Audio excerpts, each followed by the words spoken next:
સાણંદ તાલુકાના છારોડી ગામે આવેલા કિર્લોસ્કર લિમિટેડ કંપનીના 15 કામદારોને અચાનક છૂટા કરવામાં આવ્યા છે.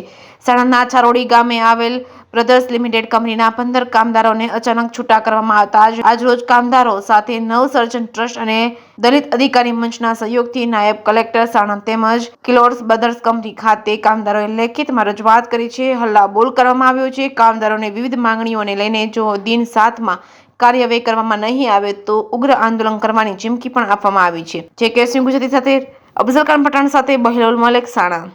સાણંદ તાલુકાના છારોડી ગામે અહીંયા કિર્લોસ્કર બ્રધર્સ કંપની છે.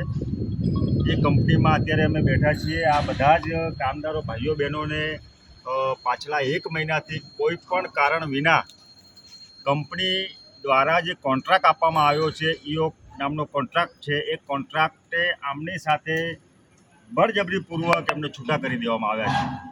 કોન્ટ્રાક્ટરનું કહેવાનું એવું છે કે અહીંયા કામની અછત છે, તો અનેક કામદારો આ કંપનીમાં કામ કરે છે. લઘુત્તમ વેતન ધારાનો ભંગ થાય છે આ કંપનીમાં. સાથે સાથે મજૂર અધિકાર કાયદાનો ભંગ છે. કોઈ પણ કંપનીના કામદાર હોય, કોન્ટ્રાક્ટના કામદાર હોય, છૂટા કરવા હોય તો નોટિસ આપવાની પડે. નોટિસ આપ્યા પછી એને 3 મહિનાનો પગાર આપવાનો પણ જોગવાઈ છે. પરંતુ આ કિર્લોસ્કર બ્રધર્સ નામની કંપની અને કોન્ટ્રાક્ટરની મિલીભગતથી અહીંયા કામદારોનું ખૂબ જ શોષણ કરવામાં આવે છે.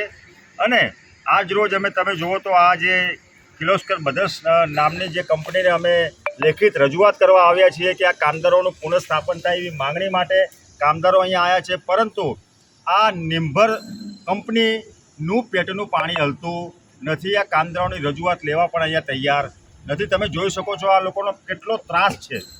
અને આ ત્રાસ કોઈપણ સંજોગોમાં સાખી ના લેવાય, કોઈપણ સંજોગોમાં ચાલે નહીં.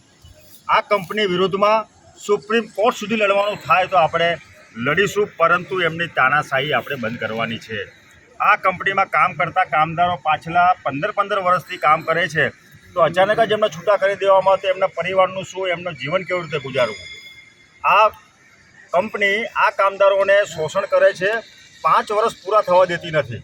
5 વર્ષ પૂરા થવા નથી દેતી, અને જેના કારણે 5 વર્ષ જો પૂરા થાય તો અમને ગ્રેચ્યુટીની રકમ આપવી પડે. એટલા માટે વારંવાર 5 વર્ષ પૂરા થાય પહેલાં આ લોકોને છૂટા કરી દેવામાં આવે છે, નવું જોઈનિંગ આપવામાં આવે છે.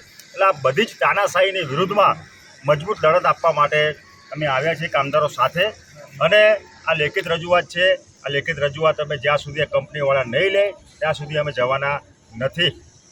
અને જો કામદારોને ન્યાય નહીં મળે આગામી દિવસોમાં તો આ જ જગ્યાએ મજબૂત આંદોલન અમારે કરવાની ફરજ પડશે.